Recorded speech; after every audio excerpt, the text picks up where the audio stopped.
Ok, ya empezamos. Muy bien. So let me know when it's ready. Sí. Buenas noches, bienvenidos de nuevo. Ahora tenemos la participación de Alexa Sadier.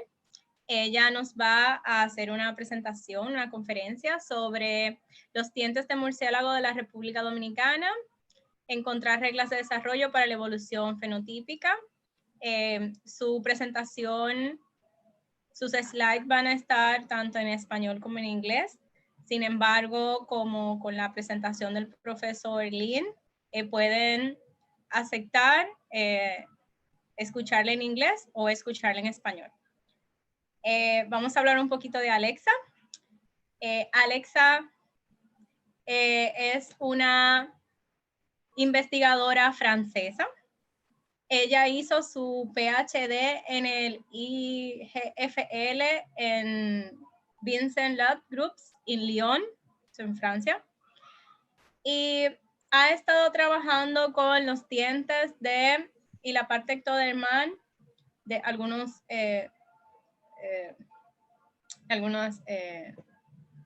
organismos. Ella se fue a Estados Unidos para hacer su postdoc, que es en donde está trabajando ahora, en el laboratorio de Karen Search. Ella está trabajando ahora mismo con la parte de evolución y visión y ecolocación en murciélagos del Caribe. Ella le encanta hacer investigación específicamente con la evolución de murciélagos, utilizando dientes y la dieta como una aproximación para ver la diversificación de los murciélagos, especialmente en el Caribe.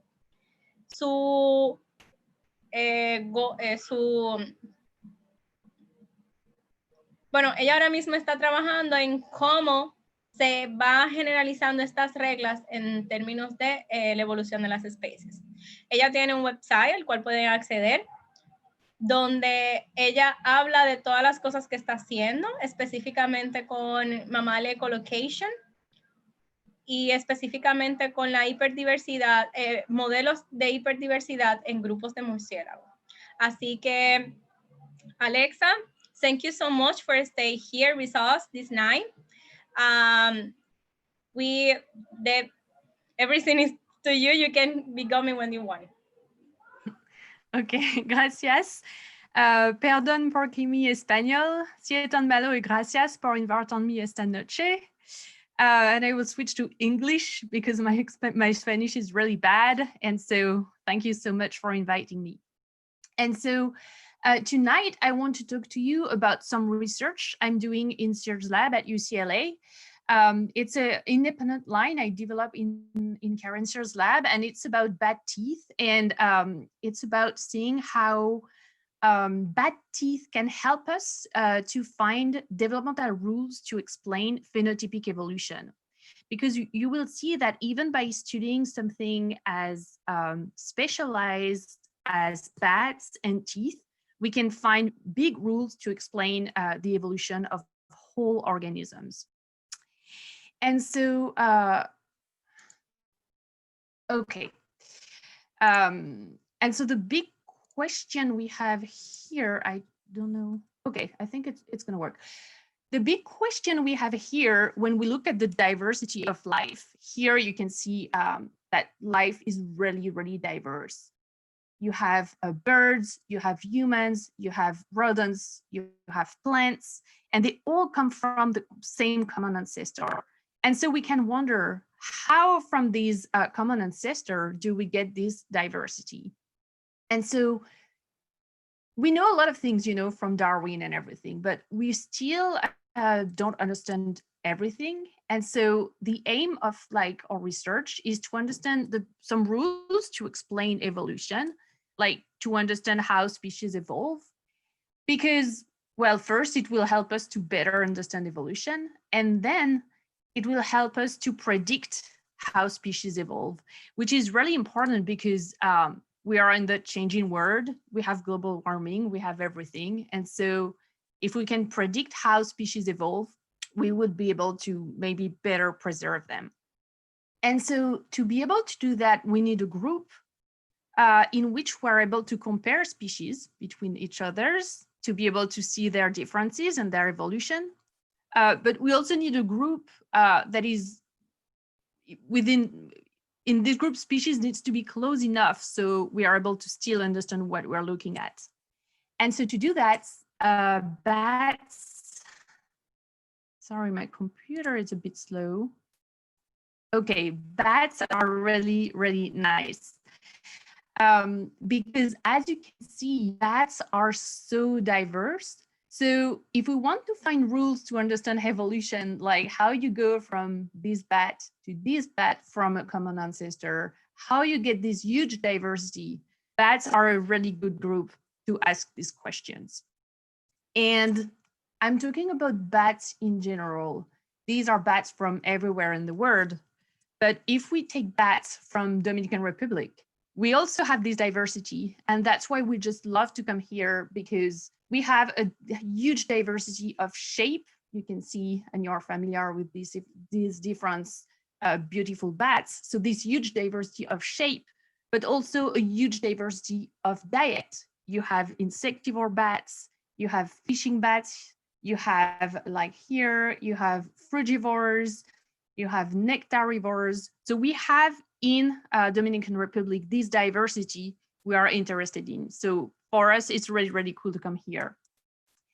And because you all know where we are, here are the field sites where we go. And we have been here with Miguel and Jesus, and thanks again for showing us these places. So we go to Cueva del Pomier, Cueva Julián, Parque de la Biodiversidad, and Cueva La Chuepa to find different species that we will work on later to study these developmental rules. And the other thing we do in the field is we also bring our little lab to be able to work on the bats and the embryos. I will talk more about this a little bit later after catching them. So we bring that here and we work in the field with what we have. So, okay, we want to find rules to explain the diversification of bats and the evolution of bats. But what do we need for that? We need a model that is really, really diverse. So, okay, we have the bats, but how can we find rules if we look at the bats, the entire bat? It's not possible. So we need to study a part of bat that will be interesting for us to be able to find rules on it. And so to do that, we need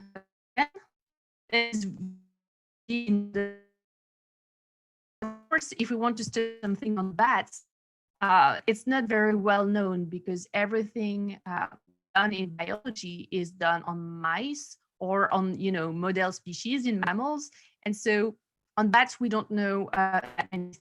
We need to have an organ that is very well studied in model organisms. But we also need to have an organ that is really variable if we want to study how species evolve. And so to do that, we use something that we all use every day, which is teeth.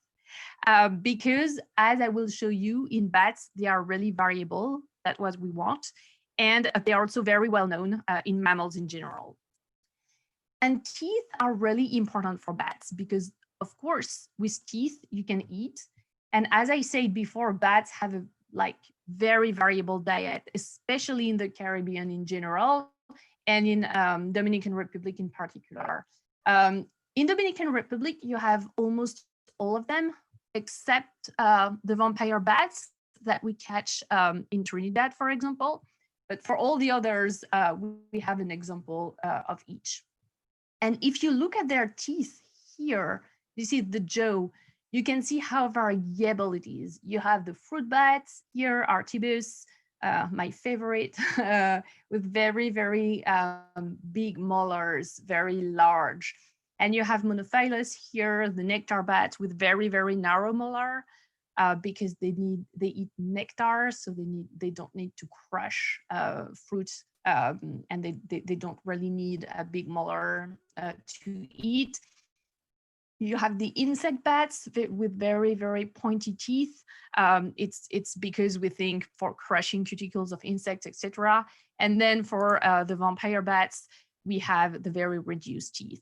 And so the idea behind that is, again, if we want to study evolutionary rules, if we want to understand how species evolve, teeth represent a natural experiment to study this, because we have this variation, we know how teeth develop, so then we can investigate the mechanisms behind teeth diversification, behind teeth development, to understand how we get this diversity.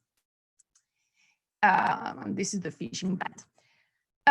So for this talk today, I will talk about two different things. The first one would be how can we use teeth of bats to find rules for tooth number variation and also tooth size variation. And we will see that we can, and that is really interesting. And the other question that we will have is how can we use these findings to better understand the evolution of mammals in general, not only bats, but how bats can help us to expand these rules to other things, but also how this work can help us for bat conservation, because I'm sure you know that a lot of bats are threatened. And so the more we know about bats, the more we will be able to protect them. And you will see that it's very important. So I will start with bat teeth. So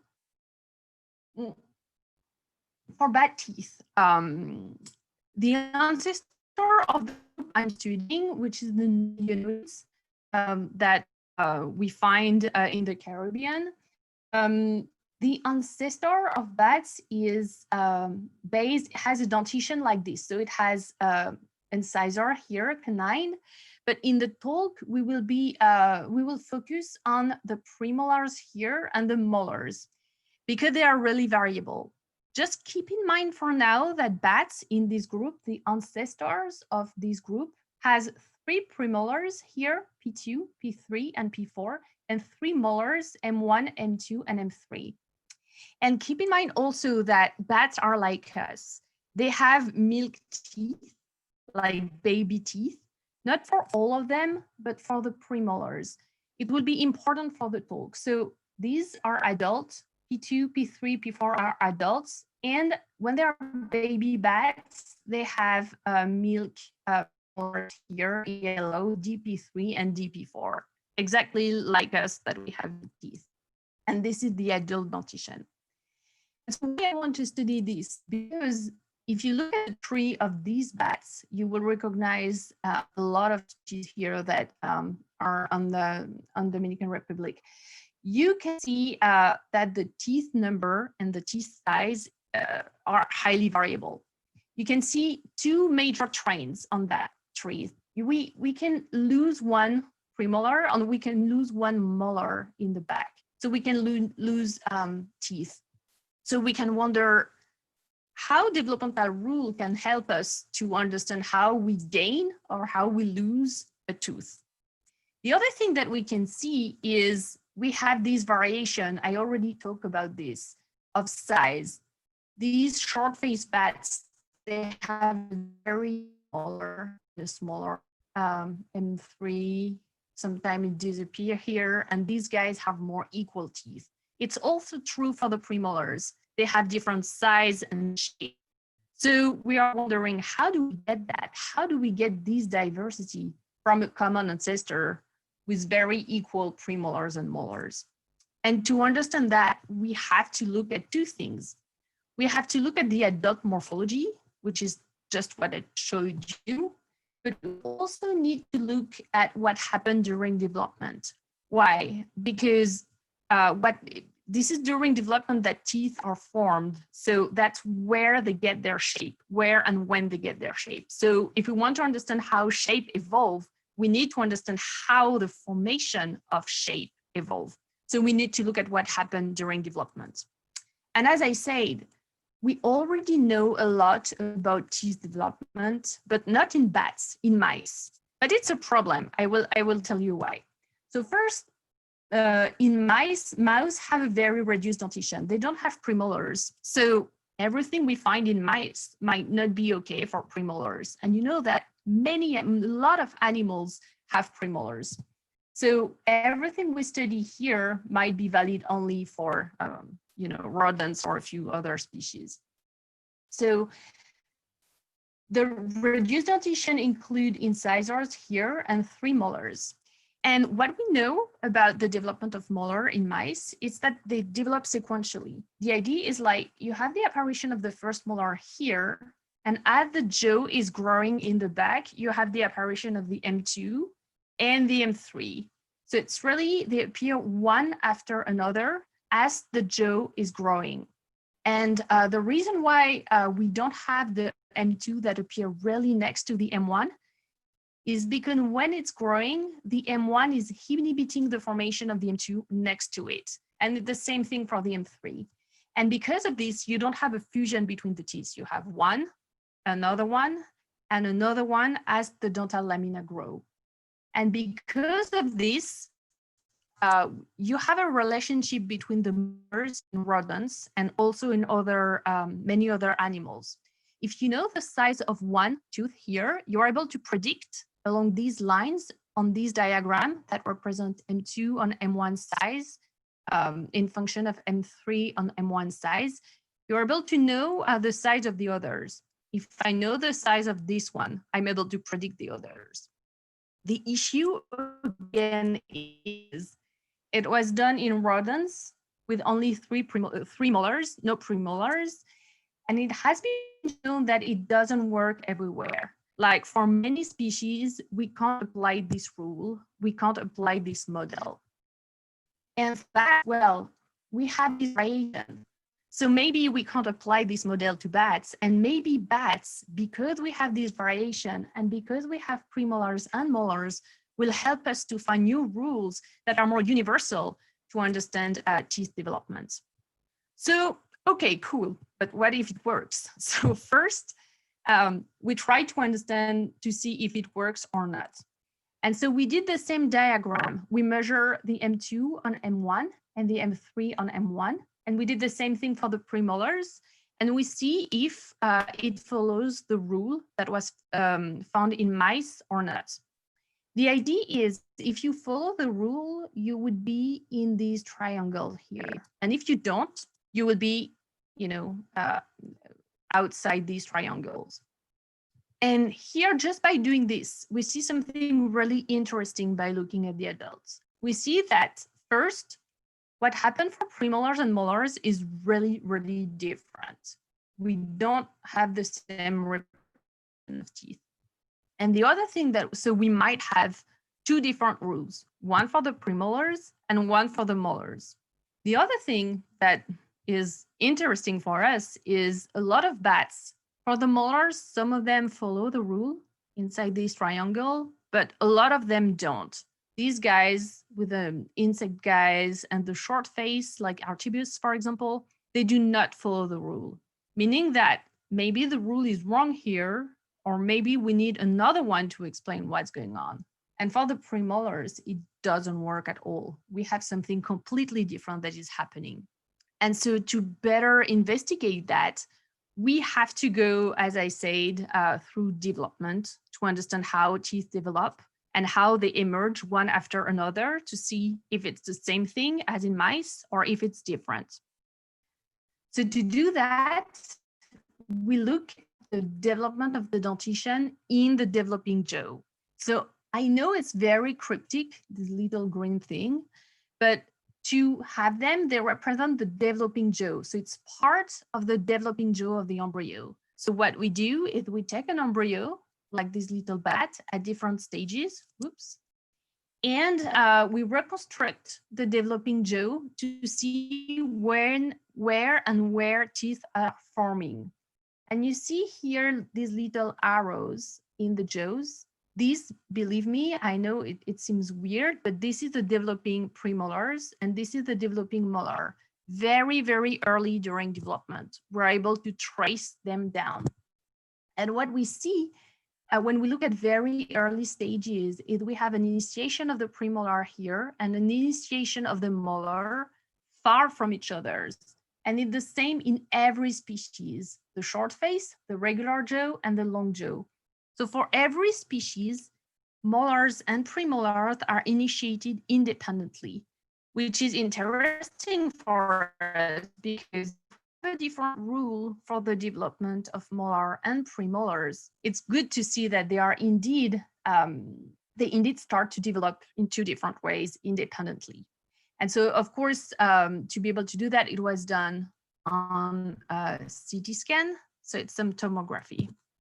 Okay, so we have two different rules for premolars and molars. What are they?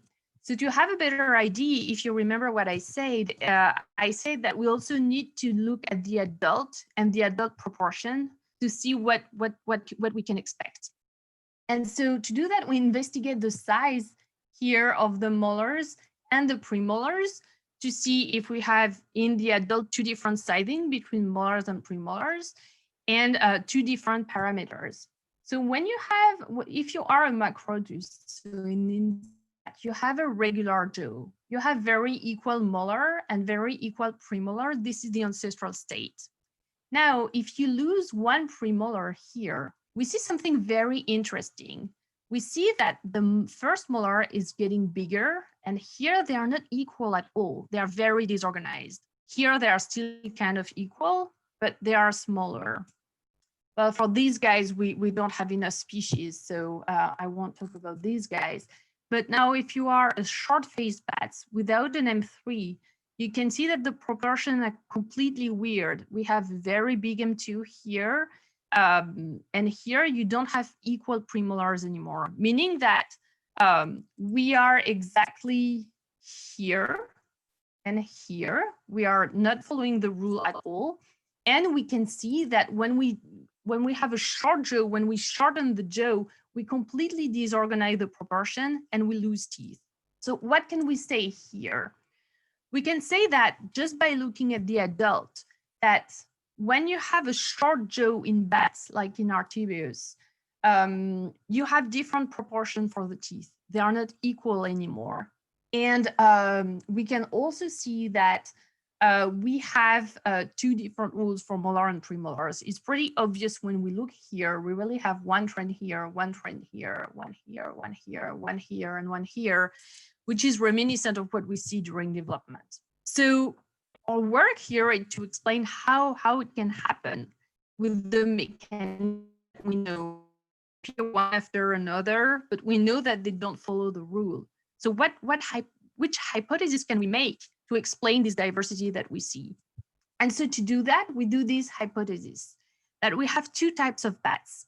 When you have equal teeth, you will have the development of molar one after another, as in mice. You have the M1 here, the M2, and the M3, and they appear one after another. And they are at the end pretty equal because it goes pretty fast. So it's pretty close to mice. And for premolar, we have the same thing on the other side. You have the two different centers and then the addition of new ones. Now in short-faced bats, you have the same thing. You have one after another that appear, but since the growth is really, really slow, this one is inhibiting the formation of the others in the back and is getting bigger and bigger. And then we have a disorganization of the proportion.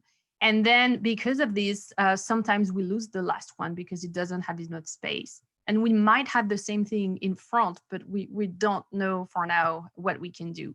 So to verify this hypothesis, we are again looking at CT scan during development, all the different category of bats that we have. The equal jaw here with the one with very long teeth, the one with normal teeth, and in short-faced bats here, the one that have lost premolar and sometimes one molar, or that have lost only one premolar here. And what can we see? We see that for the molars, we indeed have the apparition of the M1 here, and then the M2. So we follow the apparition during developmental time. So you have one M1 here, and then M2. Same thing for these bats. We have the M1 here, and the M2, and then the M3 at the end. Same thing for Monophilus, but we are missing some stages. So hopefully we will get back to Dominican Republic to complete this diagram.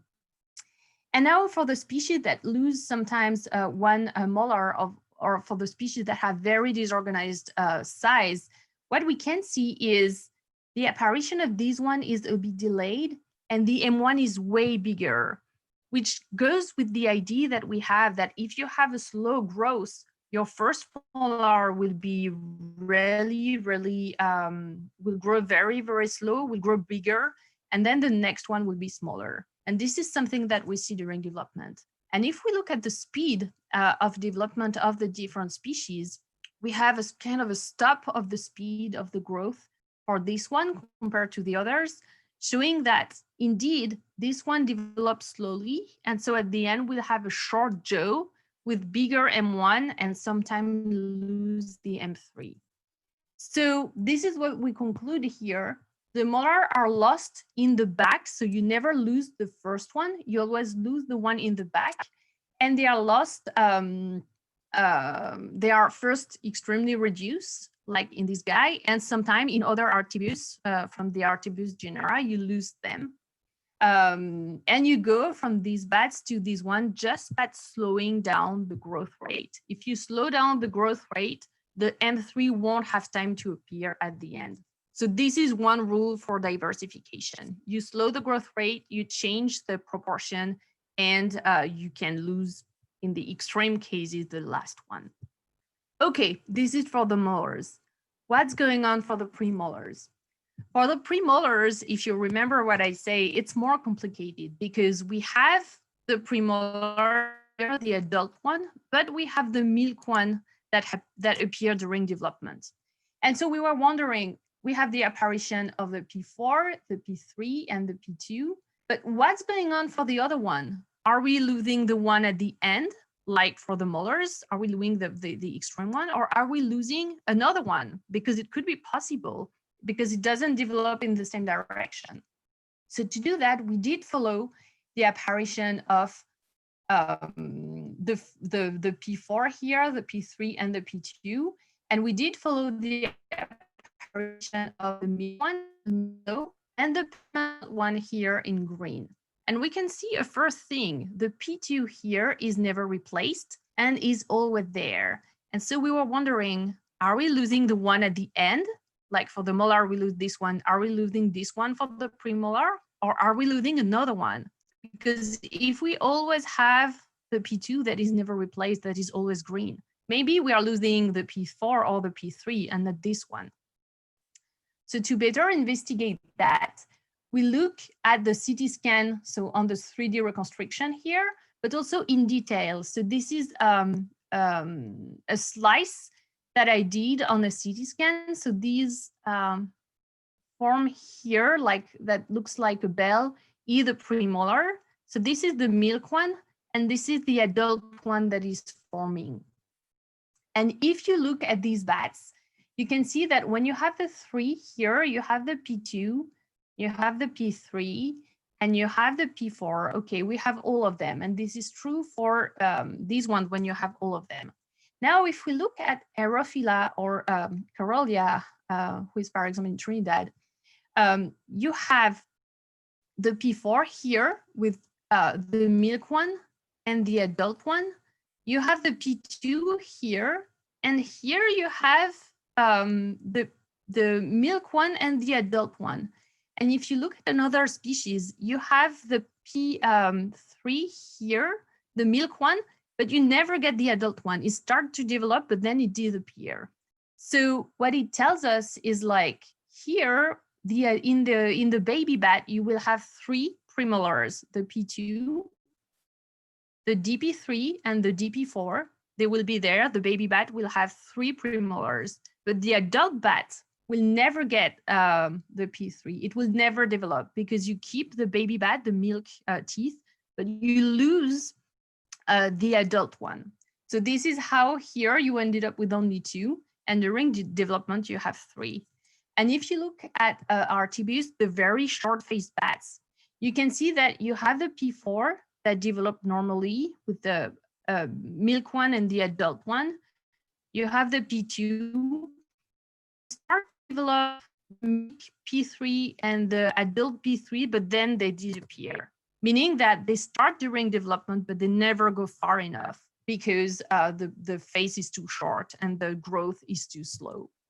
So This is really interesting here because it's different from the molar. We don't lose thing in the back, but we lose thing in the middle, and we lose thing gradually in the tree when you shorten the jaw. And so to better understand what's going on, we did some computer modeling to explain, the loss of teeth. And we did that for the premolars. We are now also doing that for the molars. We were like, okay, if you have a fast growth, you see the apparition of the P4, the P3, and the P2. And this is what we see. We have the apparition of the P4, the P3, and the P2. But now if we have a slow growth, we lose the one in the middle. If we put the growth in here, it doesn't work. We still have P4, P3, and P2. This is not what we see. But if we put the growth here, and if we put it slow, we have the apparition of the P4, the apparition of the P2 during development. And if you stop the development here, or if you make it slower and so it stops here, you will never get the P3. And so this shows that if we use Turing mechanism, and sorry, I didn't translate that. If we use Turing mechanism, if we tweak where the growth is and the speed of growth, we're able to mimic what we see in the bats, the apparition of this one, the apparition of this one, and this one that can be lost occasionally. I predict that here. I'm doing that in collaboration with two fantastic bioinformaticians and people who can do modeling with me.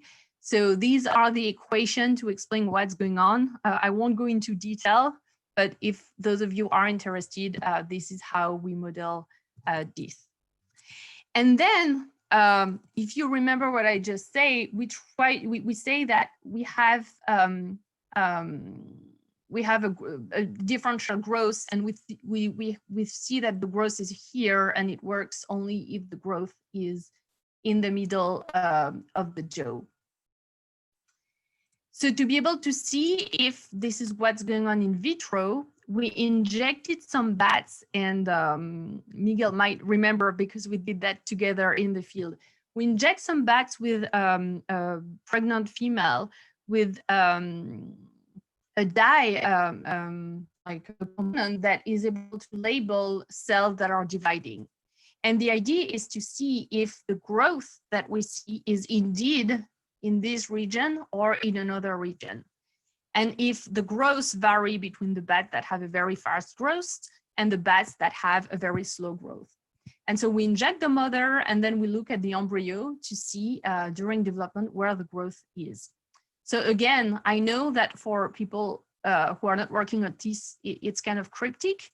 So this is the jaw. We have the M1 here, the DP4, the DP3, and the DP2. You can see them a little bit. And we have two bats, one with the regular jaw with P2, P4 in the adult, but P2, DP3, and DP4 in the baby.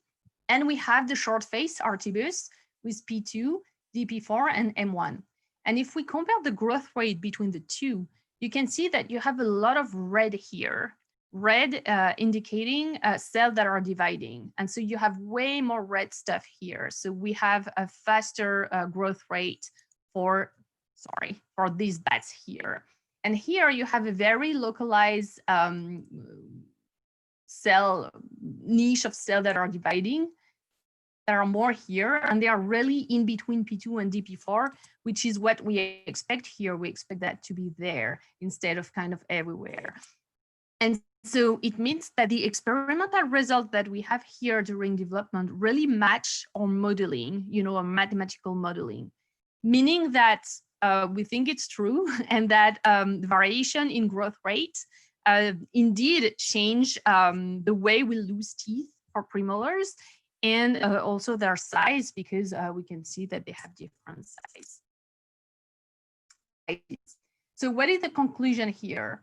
For the premolars, we also lose premolars, but we lose them differently compared to molars. We lose the one in the middle, and we don't lose them completely at one time. It's species with an intermediate jaw, like Aerophila here. We lose, for the premolars, we have 3 milk teeth, but only 2 in the adult. So we first lose the adult P3 and we keep the milk premolar. Now, in the short phase bats, we have only 2 premolars, and we also have only 2 premolars in the embryo, meaning that we lose everything completely. So we really have this gradual loss between this guy and this guy for losing the premolar, and the mechanism is different than in the molar, but also involve growth. Okay, a lot of things, but we can conclude about this. So we have identified a pattern for the loss of teeth in bats. It's different for molar and premolars. When you lose a molar, you lose it at the back. And then in short phase, the proportion are changed depending on the growth rate. Now, if you lose a premolar, you lose the one in the middle. And it's also implying variation in growth rate and also in where the growth is, if the growth is in the middle or if it's kind of everywhere. So if we step back a little bit, by looking at the loss of teeth in bats, premolars and molars, we found that growth rate can modulate premolar and molar number, but also premolar and molar sizes, meaning that growth rate can be a driver of variation of unit in evolution, because teeth are kind of units and you can add them, you can remove them just by changing the growth rate between species. But also you can also change the proportion of the teeth, because if you vary the growth rate, if you have a slow growth, your teeth will get bigger even if you have less teeth. And if you grow super rapidly, you will have more equal teeth. So you can also, growth can really influence these 2 parameters. And in this work, we proposed a model to explain how growth entering pattern activation inhibition mechanisms act together to modulate tooth number and size. And so we hope that we have found a general rule here, which is variation in growth rate, to explain phenotypic variation, which is variation in tooth number and size, using bats that are the perfect system for that. Okay, but you will tell me, okay, it's cool, but it's still only about bats and it's only about teeth. Can we extend this rule to other things and to other structures in mammal? Actually, yes, we can. We can because, okay. Sorry, my computer is slow. Okay, we can because teeth are part of a group of structure that are called the repeated structure. If you think about it, you have a lot of repeated structure in your, you have many hair, for like a lot of hair everywhere in your body that are all, they all look the same more or less, but they are repeated everywhere. You have teeth, you have nails in every fingers, there are repeated structures. You have many repeated structure in the body.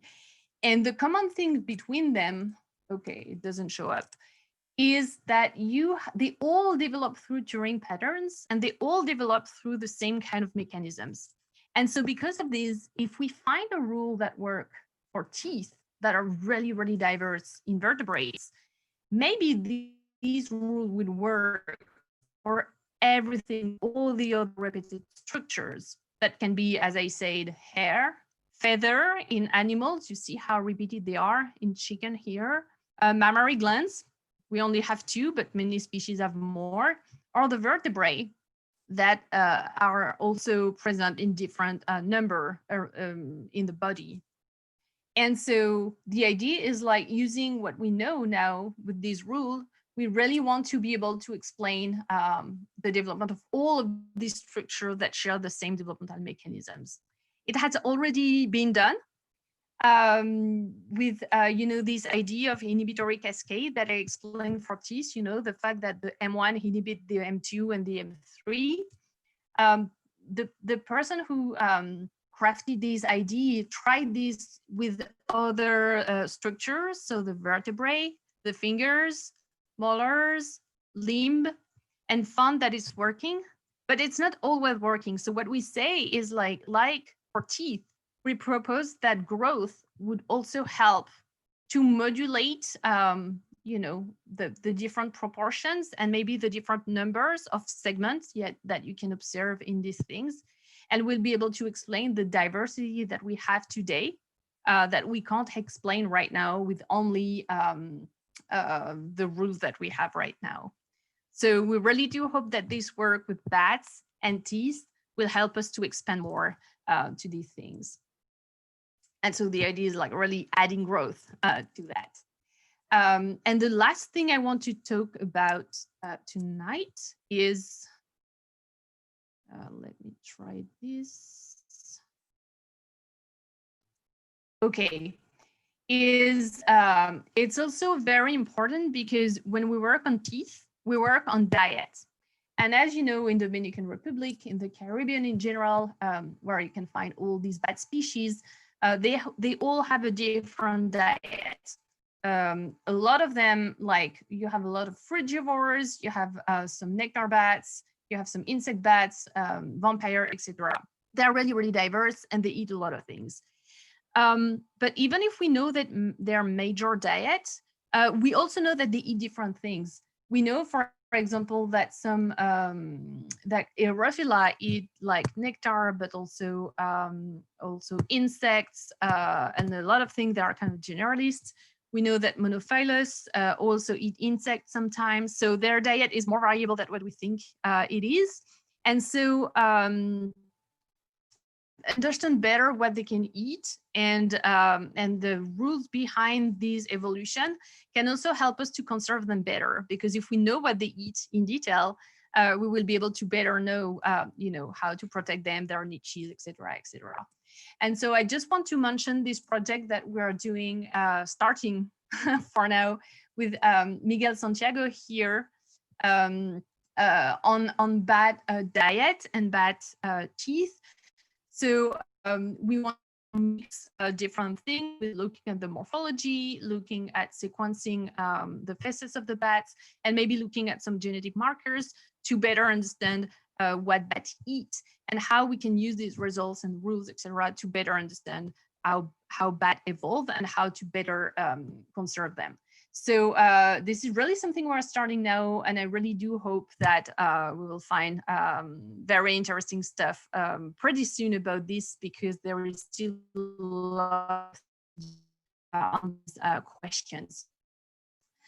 All right, and so this is the end. So I hope that I show you that having investigating very specialized organ teeth can have a very huge implication for bats evolution, shape evolution, and mammals evolution. And I want to thank the people who helped to do this work. So people in Sier's lab, people, especially people who have been in Dominican Republic. So Karen, Jackie, Dan, in particular, who helped a lot, you know, doing fieldwork and setting up everything, etc. Our main collaborators, some of them already talked here or will talk this week. So thank you so much. And I really want to thank so much everybody here in Dominican Republic, the museum, of course, for all the help and everything. The minister for, you know, the permit, and Miguel for helping us, saying like, do you really want to get the permit without speaking Spanish at the minister? So yes, thank you so much for that and for everything. And also for the interesting scientific collaboration, and Jesus as well for helping us in the field.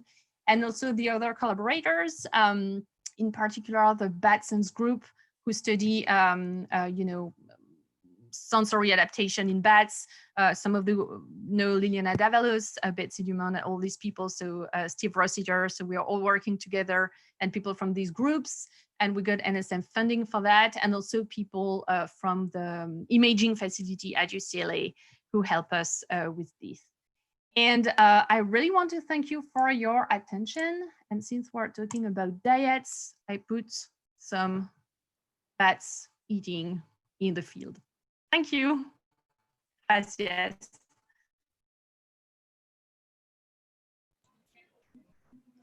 Thank you so much for your presentation, Alexa. We have one question for you right now.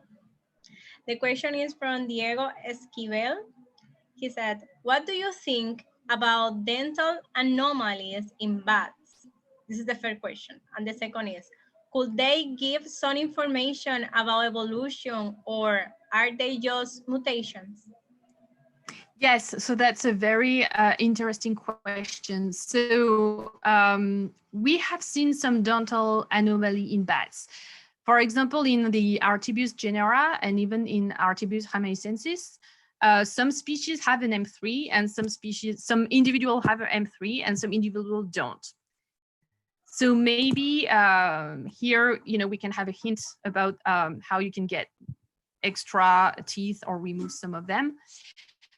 We have also seen bats with variation in the shape, and unfortunately we haven't sequenced them, but I would be really, really happy to sequence these bats and some gene, in particular gene from the EDA pathway that are well known to do some anomalies, because it will really help us to understand variation.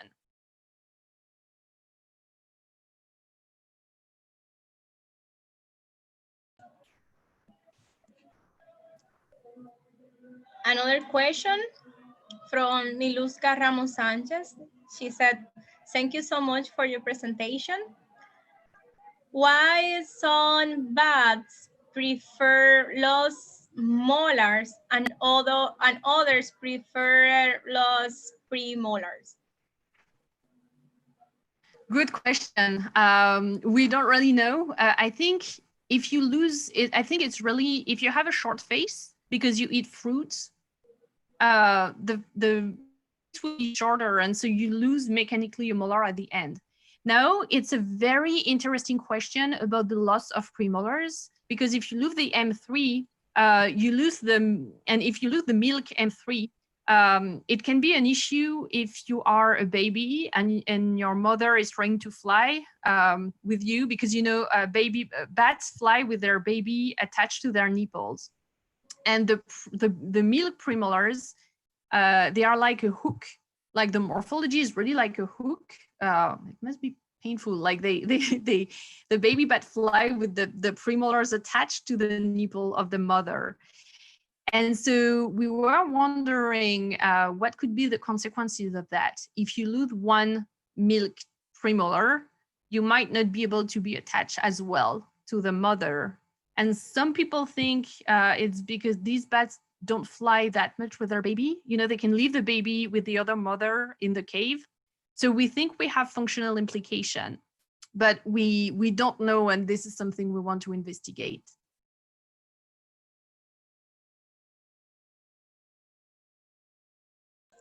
Okay, we have two more questions. The first is, what assertive is to talk about the tooth loss? And the others is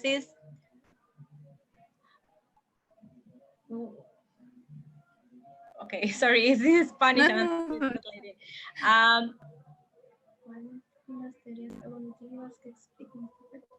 Okay, what kind of theories, evolution theories, can explain the effect of the lost teeth? For example, can be mutation, genetic derivation, or selection?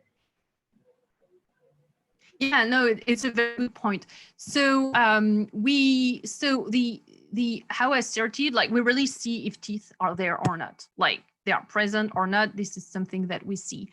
Now the theory that can explain that, we think it's really linked to diet, because for example, if we see the fruit bats like Artibus or Phyllops, they have this really short face, and we think it's linked to the fact that they are able to carry some fruits and fig when they fly, and so they need to have a very strong jaw to be able to really grab the fruit. This has been shown by Charlene Santana, like the bite force of these bats. And so we think that having a short-faced bats, a shorter face, help with this. So this would be the functional explanation. And now the nectar bats, they have a very elongated jaw to be able to go to the flower. Now the parameters, we think it's both. So we have some genetic changes for sure. You have some genes such as RUNX2, for example, that are implicated in variation in jaw length. So maybe we have variation here between the different species of bats that can explain why some species will have a longer face or shorter face, and how it will modulate the growth, because of this mutation. So we do think you have a lot of genetics behind it, either by mutation in the coding sequence or mutation in the gene regulation. But the thing is, we don't have that many bat genomes. It's coming. You have the BAT1K with these people sequencing. They hope to sequence a lot of different bat species. And so once we get there, once we get these genomes, then we will be able to compare the gene implicated in face development and see the mutation that we have. We also plan to look at gene expression in the embryo, see if we can see differences in gene expression. We will do that in the next few years. So soon. A question for you two. Something asked about how is or has been the jaw varied with relation of the other teeth? With the, yes, good point. So you have, you don't have that much variation in tooth number for the premolar, for the incisors and the canine, but you do have a huge variation in shape. Well, you have some, no, it's not true. You have some variation in the incisors number, but not as much. And for the canine, you have often, like the fruit bat, they have bigger canine as well. They appear before premolars and molars, and they appear in very different parts of the jaw. So we do think that we have shared mechanisms for all teeth, but it might be more the shape of the tip of the jaw that will play a role rather than the growth in here. But this is not something where that has been investigated. So who knows?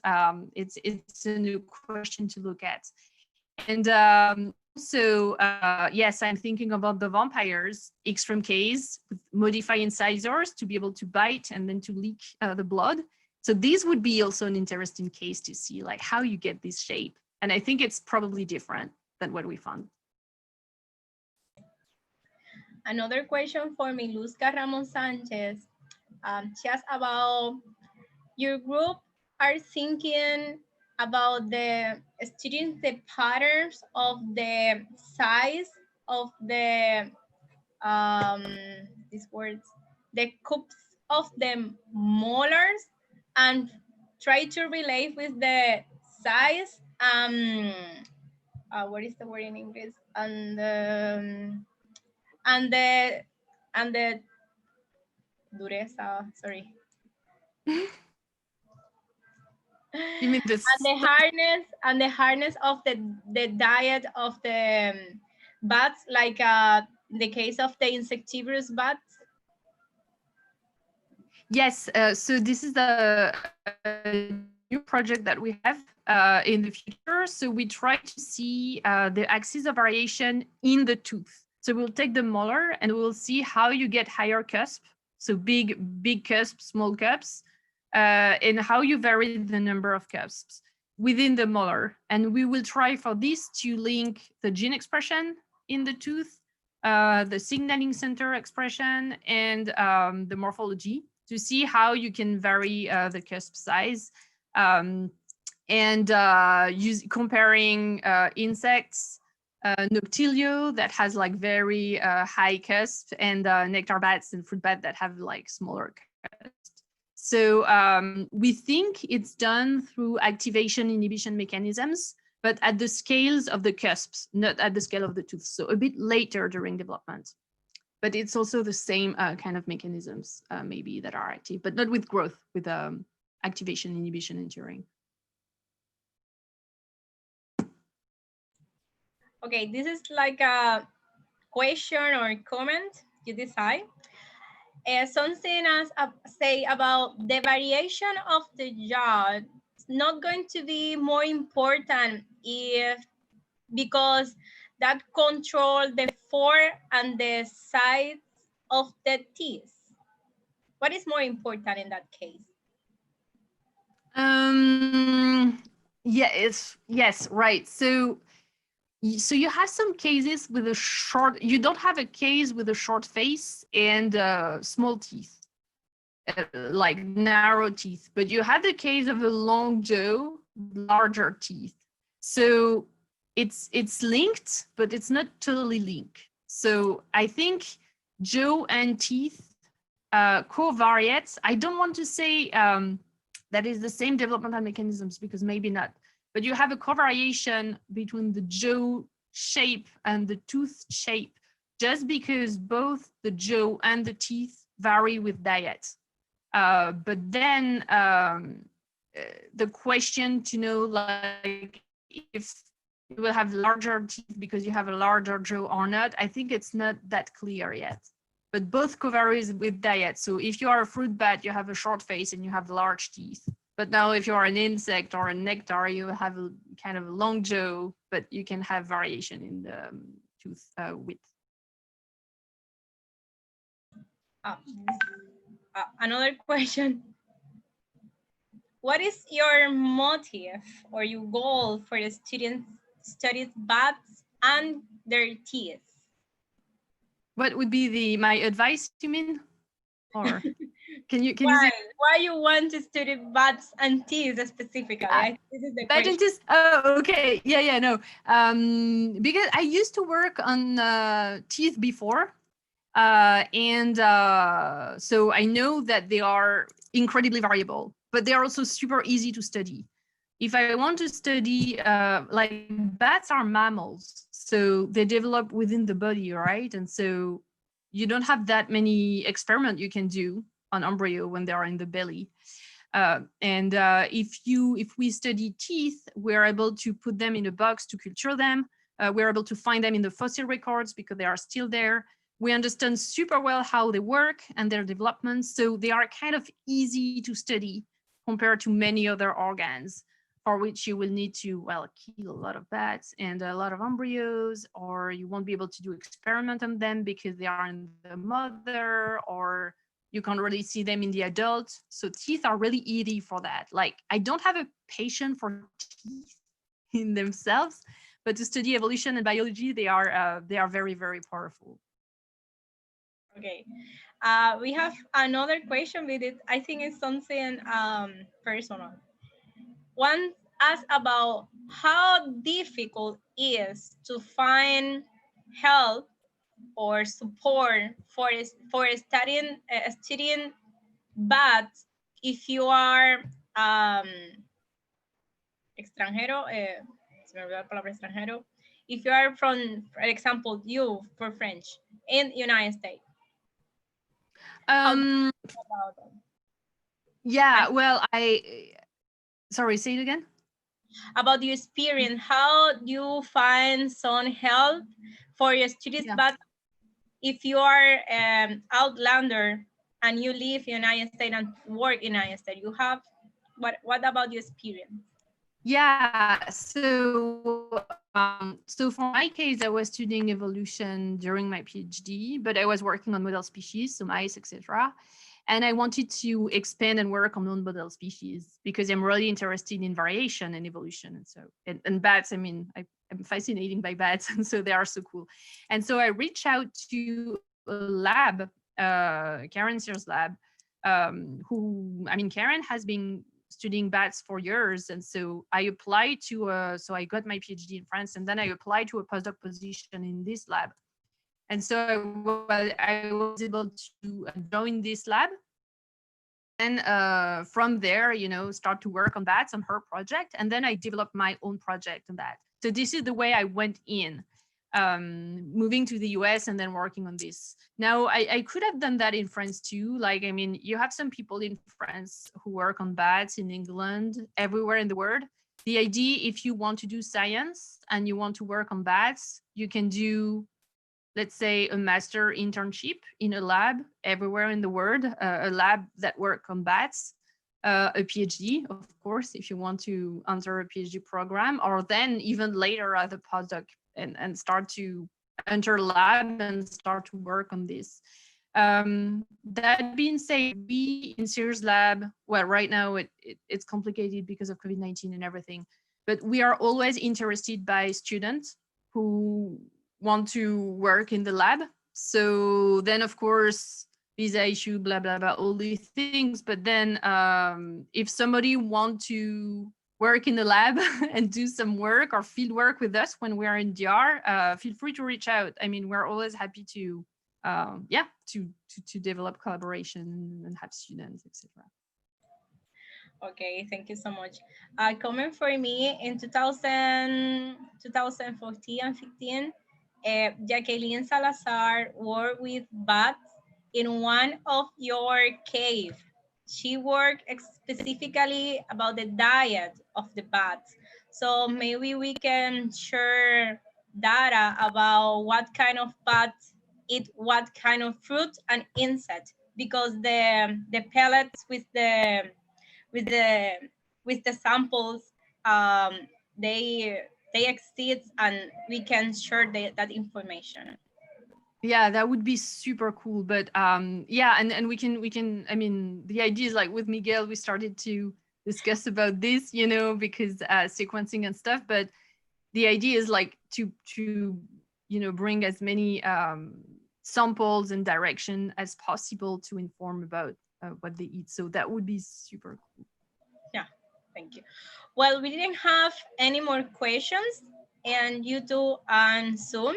So I want to tell you, thank you so much for your presentation. I appreciate and enjoy so much. I think the same for the participants, not only in Zoom, all in YouTube, of course. I hope you can come back so soon in Dominican Republic and try to continue Cool. your research and do more share with, oh my God, with Miguel in the Museo de Historia Natural de República Dominicana. So thank you so much. I hope one day I can meet you in person. And yes, that would be yes, if you want to say something more about your job or everything you think, this is the moment if you want.